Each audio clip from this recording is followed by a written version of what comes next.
afternoon, everyone. We are the Group 5. Our lesson is all about the Lesson 4, which is Single Rules in Badminton.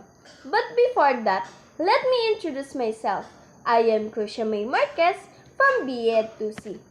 But before we proceed with our discussion, let me tell to you what is our objective for this lesson. Number 1 objective is understand how to read, respond, and react and recover in game setting. Number 2, understand the basic fundamentals of the game, how, when to move, where, and why. Let us proceed with the rule number 1, which is facility. All matches will be played on the main deck of the field house. Alcohol and tobacco are not permitted inside the facility. Number 2 rule, the player eligibility. All instrumental sports eligibility rules are applied. Number 3 rule, badminton uses a play-by-tournament format, meaning players will be paired with an opponent for first round matches. Players will have a 1 week play their matches before advancing to the next round of the tournament. The bracket will be updated by the following the deadline of each round. It is a responsibility to each player advancing a tournament to set up the date and the time for the next round to be played. Number 2.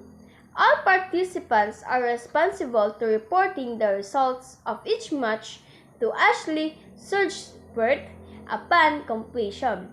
Make sure that the winner's name, loser's name, and the scores of all listed in the email.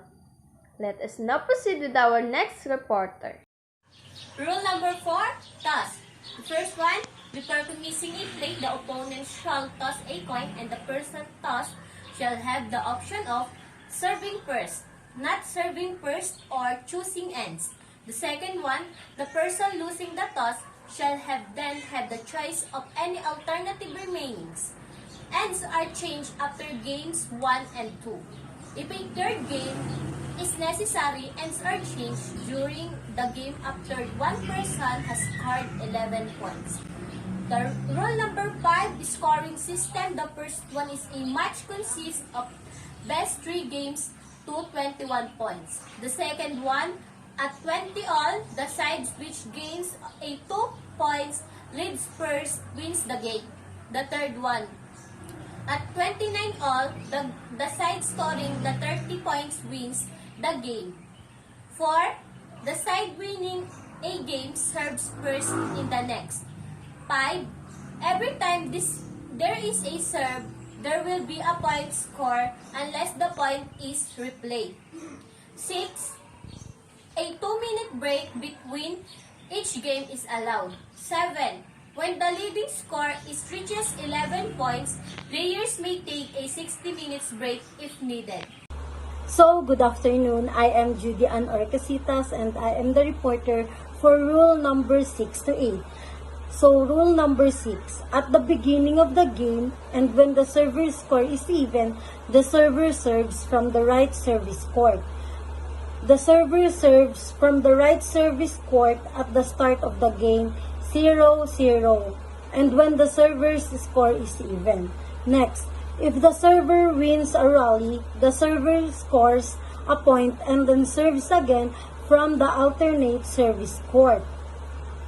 So it means if the server wins a rally, he or she receives a point and then returns to the alternate service court to serve again. If the receiver wins a rally, the receiver scores a point and becomes the new server. He or she serves from the appropriate service court left if his or her score is odd, and right if it is even. So it means the receiver scores a point and becomes the new server if he or she wins a rally. If her score is odd, he or she serves from the left service court, and if his score is even, he or she serves from the correct service court. So, rule number 7 is false. If in serving the shuttlecock is struck above the serve raise, it means the shuttlecock is struck above the serve raise. Number 2, fat the serve, the shuttlecock falls into the wrong receiving court. It means if the shuttlecock falls into the wrong receiving court during the serve. Number 3, if the servers and receivers' feet are not within the boundaries of this serving court and receiving court respectively. It means if the servers and receivers' feet are not within the serving and receiving courts respective limits. 4, if a player touches the net with his or her racket, person, or clothes. So it means if a player's racket or person clothing comes into contact with the net. That's the false.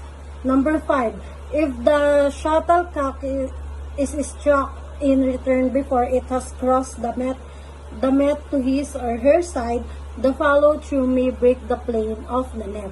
It means if the shuttlecock is struck before it has crossed the net to his or her side, the game is over. The net's plane may be broken by the follow-through. Rule number 8, which is the general rules. Number 1, you should not serve until the opponent is ready, but if he, she, or attempts to return the serve, he or she is considered ready and play continues. It means you should not serve until your opponent is ready, but if he or she attempts to return the serve, it's assumed that he or she is ready and play proceeds. Next is, if in serving you miss the shuttlecock, you may serve again providing your racket did not make any contact during the attempt.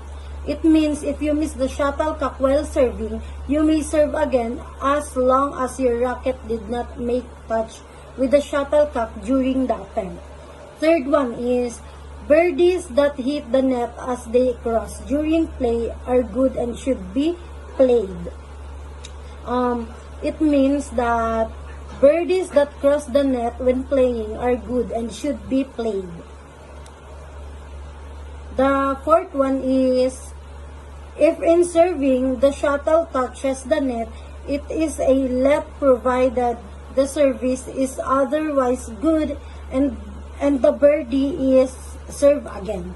It means if the shuttle touches the net during service, it is a let if the service is otherwise satisfactory and the birdie is served again. The last opponent in rule number 8 is, birdies that fall on the line are considered good.